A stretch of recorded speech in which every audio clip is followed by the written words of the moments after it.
Hi guys, so today I was going to do another papers roundup, but I'm actually going to leave that until Monday now, so you will get it. And there's been a lot about Meghan and Harry in the news. There's also been a lot of anti-refugee stuff and really bad political stuff. I've got a video up on the channel which is about UK politics and British politics right now, but I obviously believe all this stuff is connected, so the propaganda we get from different areas, I talk about this in my more political videos, they are conditioning us not to question our institutions, not to be whistleblowers, not to want to progress things, not to call out abuse or bad behaviour.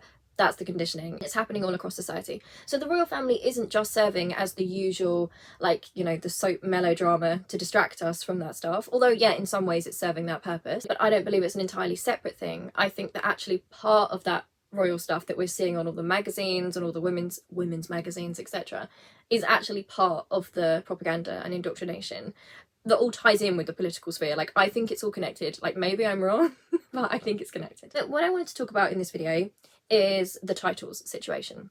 So what's been trending on Twitter for the past couple of days for me, and maybe it's just like a day and a half, I'm not sure, is the tag Harry and Meghan are hypocrites.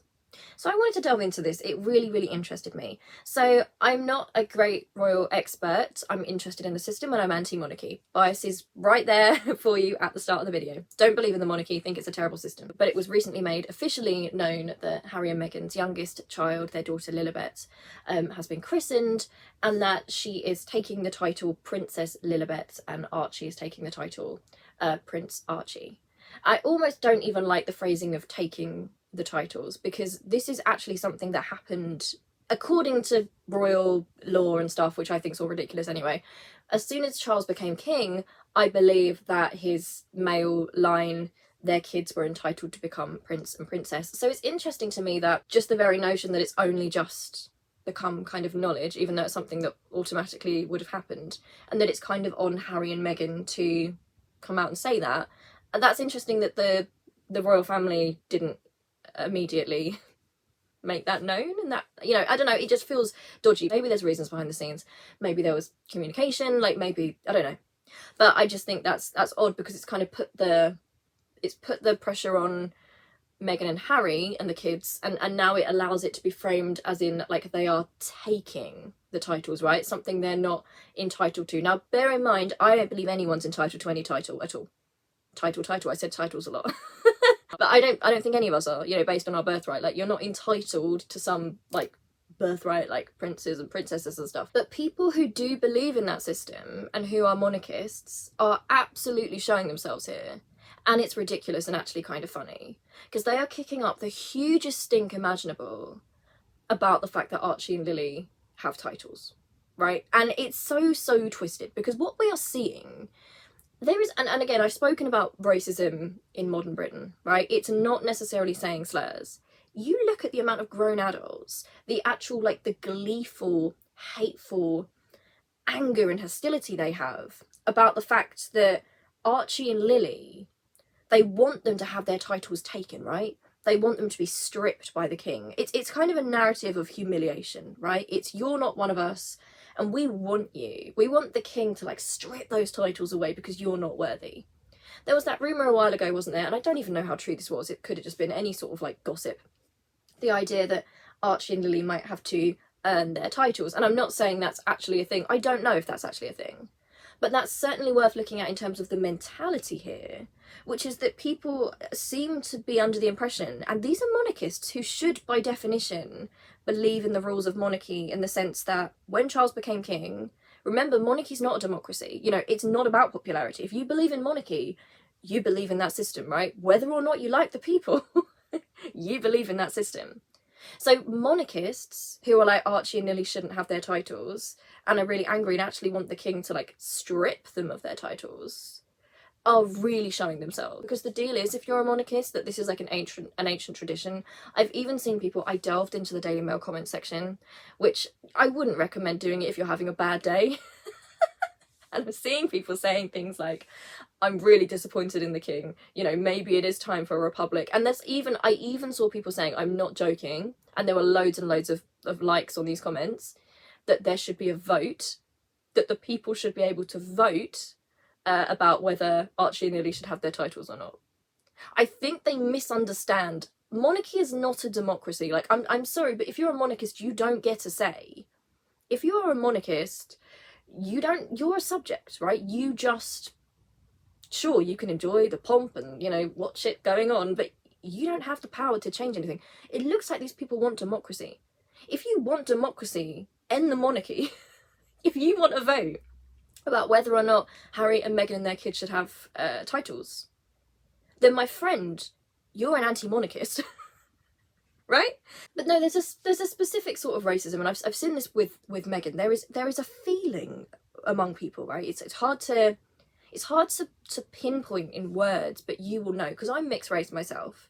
So I've kind of felt this before, but it's so hard to describe this sort of racism because it's a feeling. You know, it's not a slur. It's very, very difficult to explain it to people. It's a feeling that you have to earn something that other people are freely given, right? So it's like with the citizenship thing here, which I talk about in my political videos, where they've made it now, even though you're not allowed to be made stateless under international law, if you can claim citizenship somewhere else, technically, like if you're like dual nationality, so that basically means if you're somebody whose parents or grandparents were immigrants, even though you're born here and you're British, like I'm completely British, I was born here, I'm a British person, they are able to make you stateless if you commit a crime in a way they couldn't for somebody who had like white ancestry and was like all from here, because then they take away your Britishness. So it's that conditional thing, right? If you're mixed, or you're a person of colour, like with Meghan in the system, they accept you insofar as you're a token, right? So you do what they want and they use you to say, look how progressive we are, you know, we're not racist. Look. Although, my gosh, they mucked that up, didn't they? What a PR disaster. I don't know why they couldn't have just sucked it up. Like, even if they hated Meghan, right? I'm not saying they're racist people. I don't know if they are. I don't know. I have ideas. But even if they were, what a foolish move. Who's advising them on PR? Because wouldn't you just grin and bear it for public appearances? Because the monarchy is, like, not doing well right now. Charles and Camilla are getting booed everywhere. You know, young people are disengaged. You know, the idea of it, because it's no longer the Queen. It's no longer an elderly woman who was a sign of another time. And people did have respect for the Queen, you know. And I think because she's elderly, it almost felt like, I guess the life of service from another time period, it felt mean in some ways to, like, criticise the old lady. You know, it wasn't an age of social media, so we didn't know her as a person, and that's very specific to royal propaganda, isn't it? Like, in order for it to work, you can't know too much about the main royals, because then people start thinking, oh my gosh, they're actually just people. They're just like us. Wait a minute, why are they getting crowned? Like, what is this? And also, I don't think they'd want us to know just how exploitative the system is to the actual royals, you know. So it's this, like, public, oh, we love the Queen, we adore her. And then in private, it's like, this woman was raised, like, actually think about her life. She can't have opinions, she's got to keep calm and carry on. Like, she's had all this intense scrutiny on her. She's not a particularly, you know, they raise her into this spectacular person. But, I mean, she seems like quite an average person, in the sense that nobody's an average person. We all have our skills, we all have our flaws. But, you know, she just didn't really have much of a choice, became a blank canvas and became the mascot, right? Her whole life was being a mascot. It's not a nice system for anybody involved. No. Especially not in an age where we're trying to talk more about mental health. There's been we're sliding back on that because they're starting to panic. You know, people liked the kind of, you know, get talking and, you know, feel free to talk about how you feel. But then they got uncomfortable because they realised it didn't just mean talk, it actually meant examining the system. Right? Just being like, you know, I feel sad. Sure, you know, we have to learn to look after each other and how to support each other. But in order to solve problems, you need to ask the question, why are you sad? You know, are there systems at play which are making you sad? Is there injustice which is making you sad and making you more ill? What can we do to change that? And then at that point, they just, like, don't want to talk about it anymore, and you're too woke. Like, no. We don't want to talk about feeling. There is definitely a sense that people, I feel, they want to see those children humbled, right? They want to see them dragged down.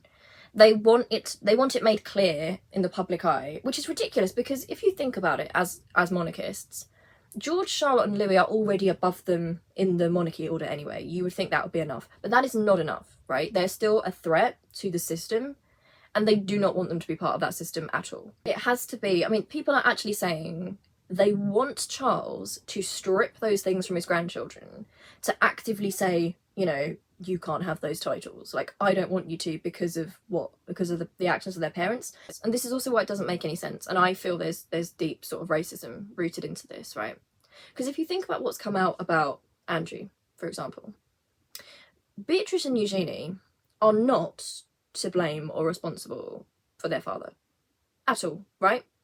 There hasn't been this huge push against them. It's just interesting, like, what things monarchists consider to be deal breakers and which they don't. But also the idea that, look, these are two little kids, so even in these monarchist minds, right, if they think that, well, you know, the parents don't want to be part of that anymore, and, you know, so why should the kids get the titles? They're not thinking like, oh, you know, maybe those kids aren't responsible for the feelings of their parents. I'm not saying that Harry and Meghan have done anything wrong, but in their minds, look how they kind of want the children punished as an extension, right, of the parents. That is worrying to me. That is really scary. And also, what we need to talk about here is the fact that people are so shocked, right? This Meghan and Harry and Meghan are hypocrites brigade. They're not. They've been taken in by propaganda, right, and by indoctrination, because the media and the tabloids have made it so that they genuinely believe that Harry is out there as an anti-monarchist trying to tear down the institution, right, break it apart. He doesn't want a monarchy anymore. In their minds, the papers, the media has made him into that figure, like he's a wrecking ball to the monarchy, like he's this radical revolutionary that wants to tear it all down. They've basically tried to give him the position that someone like me has, right? And, you know, someone like me, they would, like, relentlessly smear. This is how deep the propaganda goes, because I've spoken about this before, and Harry is still a monarchist. At the last time that we've heard from him, which is the book and what he says in interviews, Harry's position is still pro-monarchy. He is a monarchist. I wish he wasn't a monarchist, and I can see in the future him not being. I've spoken in other videos about how his instincts actually don't seem to tie up with the monarchy. I understand it's difficult because he's tied in, he was born in, and almost the whole relationship with his family is kind of built into the idea of monarchy, right? It's like in Succession, which is one of my favourite TV shows if you watch it. When the family business and the family are, like, all connected, it can be like, if you disagree with the business, then you become, like, estranged from the family, and it just becomes really personal. But he's not an anti-monarchist. I would define his position at present as somebody who wants to reform the monarchy, progress it, modernise it, change a few things, right? So in a lot of ways, he's quite moderate. He's not coming at this from a radical angle, which also we wouldn't expect, because this is somebody who's been groomed and indoctrinated in since they were a child. And so now people act, oh, he's such a hypocrite. Oh, he wants the titles, even though he's anti-monarchy. He's not anti-monarchy. They've fallen for their own propaganda and are now calling him a hypocrite for something that lines up entirely with his current worldview. And yet they won't wake up. They won't think, oh, maybe we were actually, you know, maybe we were lied to, you know, maybe Harry isn't this anti-monarchist person that we thought he was. And how scary is that, though? That someone like Harry, who's got quite a moderate view on these things, right? He wants to reform, he wants to bring some sort of, like, liberal values to the monarchy, you know, he can see hope that it can change. These are all very moderate things that he wants to do.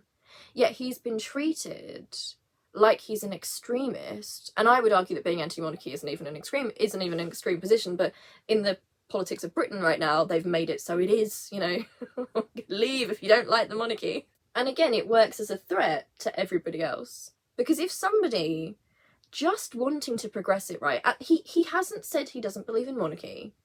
He's said he wants some changes. Some things have been very harmful, he's found. He wants things to progress a little, you know, he's not saying let's kill the whole system, let's take it out. Just for saying that, he has been monstered and he has been made public enemy number one. Well, in the kind of entertainment sphere. I mean, Jeremy Corbyn, I think, was public enemy number one. And then in the political sphere. And then you've got Harry and Meghan, who are kind of like, you know. And the reason I don't use Meghan is because I think they don't even claim Meghan. You know, it's like, oh, Meghan's not one of us. She's just the evil, corrupting influence on Harry. They have recently made Harry into more of a villain, I've noticed. Like, I think he used to be portrayed more as a puppet. It's like they can't make up their minds, but, you know, they seem to be hating him more now. They seem to be hating him more on a personal level now. Surprise, surprise. Since he started talking intelligently about trauma and masculinity, and all these different kind of things, suddenly he's got to be destroyed. But the reason that they've made him into that figure, and they're humiliating him on a public scale, is because they need that position to seem dangerous. It's like what they did with Jeremy Corbyn. Like, they tried to make his democratic socialist positions, which are rooted in like human rights, compassion, like shared ownership of things, they tried to make that into something dangerous. And the action is always to make it so that things don't progress, because we watch the humiliation of these people. If we see the humiliation of Harry based on him just wanting some progress, right? He just wants to progress the institution, doesn't even want to destroy it. And yet he's facing that is silencing critics. That is creating a vibe in Britain about what is British and what isn't. And it's actually really creating a hostile environment for anti-monarchists, right? For pro-democracy activists, for Republicans. It is a message for all of us that, like, you're either all in, right? You're all in with patriotism and monarchy, you know, the British idea of Britishness, you know, great British history and the empire, and you're all in on all those things, otherwise you're a traitor. It's even making people who just like moderately might want to question something, like in history or politics, you know, oh, so you're a dangerous radical, are you? Let's all laugh at you, this woke snowflake. Like, it serves a bigger purpose. Because I don't believe it was ever about even Harry and Meghan's actions, right? They're children. We know there's a lot of racism in this country that's very veiled. They always would find a reason, they would have found a reason that they weren't real monarchy, right? We've already seen weird conspiracy theories about, oh, they're not actually Meghan and Harry's kids, therefore they're not part of the succession. And it's like, we live in 2023. Like, I'm not saying those conspiracy theories are even real, but even if they were like adopted children, we're in 2023 and that's still their children. You know, they're always trying to make, you know, find ways to get them out of the succession. I obviously, as an anti-monarchist, don't think there should even be a succession, you know. But as monarchists doing that, it reveals something about when they suddenly want to exercise their power and their voices. It's like when they wanted Charles to suddenly cut Harry off. I don't think they understand monarchy and what that means. You know, the very notion of monarchy, you don't get to like petition the king and be like, oh, we want a vote. We want a vote about monarchy. It's just so frustrating. The only answer is anti-monarchy. Like, I'm sorry to always keep saying that, but it's the only thing that makes sense. But it is interesting to me, as someone who is mixed myself, you know, I'm half Indian, half English. So, you know, a lot like Lili and Archie and Meghan herself, when you're kind of mixed and you're not always immediately clocked as being a person of colour, you know, it's very dependent on circumstances. You get to see a lot of different reactions. And something you do get, which I find very valuable, is I see the difference and feel the difference between when somebody perceives me as white or doesn't know versus when they know. So if I'm with my Indian family, if I disclose it in a video, the reactions are very different, right? Because then when they realise I'm not one of them, although of course I am one of them because I was born here, there are reasons why I'm not, or I have to earn it, and it's different. The bottom line is, if you believe in monarchy, and you believe in that system, if you believe in that, then Archie and Lili are rightfully in that succession order. You know, there's no other way to put that. Unless you're an anti-monarchist, of course, those are their titles, which under those rules, they are entitled to use. I don't think anyone should have titles, but people are cloaking their racism, right? Oh, I'm pro-monarchy, you know, they've disrespected us, they shouldn't have titles. That is not how monarchy works. It sounds like you want democracy. It sounds like you want a system where we choose our public figures and we get to vote on it, right? And take it away. Monarchy does not work like that. You know, the worst person in the world could end up with the crown. And that's how monarchy works. We don't get a say in that, you know? That's the point of monarchy. It's just very interesting to me. It's very interesting, the hostility towards those two mixed race kids, and how they have to prove themselves as compared to George, Charlotte and Louis. I think George, Charlotte and Louis are also being very much abused within the system. I think it's an abusive system. But it is very, very interesting to see the way grown adults really want to see those kids punished. They do. They want to see them punished. They want to see them humbled. They want this public statement by the king, you know, this gesture to show that they're not really like us. And look, we've found a reason now, you know, they're nothing to do with us. Now it's another conversation about Harry and Meghan's perspectives on this and, you know, what they believe in terms of titles. Like, there's another video for that. I do have a video I want to make about Harry's where his politics kind of are right now, because they're kind of mixed up and conflicting, which does make sense if you look at his history and how he's been part of that system for so long. Meghan, like, this is just speculation. I get the impression Meghan is not a monarchist. I get the impression that Meghan is somebody who found love and kind of just wanted to progress it, maybe represent, maybe do what she could within it and kind of make it work. I certainly don't think there was ever a campaign to bring it all down. Like, that's quite ridiculous. Yeah, so anyway, that's another video for another day. But this titles thing has been really interesting, hasn't it? Really interesting. Hard though, because you can't prove it. You know, you'll see people saying about, you know, oh, how dare they have titles? How dare Archie and Lili have titles, you know? And I'm sitting there thinking, I know that there is hostility towards those children. And I know why there's hostility towards those children. And I know why you need them out of this order. And I know why you want the king to do that. But it's hard because you can't prove it. But we feel it. Modern racism. Very difficult. Very, very difficult to prove. But yeah. Thanks a lot for watching this video. Hope you enjoyed, and I'll see you soon for a roundup of like more papers and stuff, because there's lots of stuff. But yeah. Alright, love you. Bye.